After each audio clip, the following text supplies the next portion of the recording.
Nagliyab ang isang kotse matapos mabangga ng delivery van sa Elliptical Road sa Quezon City.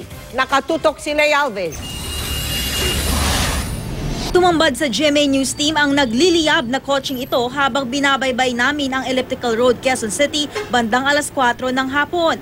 Kitang-kita namin habang mabilis na nilalamon ng apoy ang Honda Civic na ito.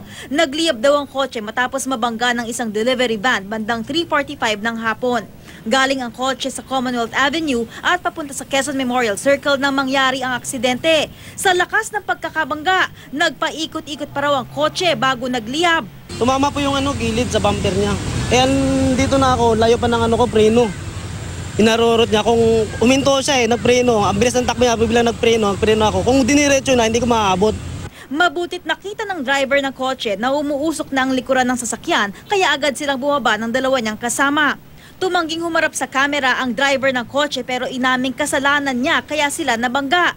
Sa halip kasi na umikot muna sa Elliptical Road, pinilit niyang tumawid mula Pilcoa papuntang Circle kaya bumangga sa likuran niya ang delivery van. Mabilis namang rumisponde ang mga bumbero para apulahin ang apoy. Lay Alves, Nakatutok, 24 Oras.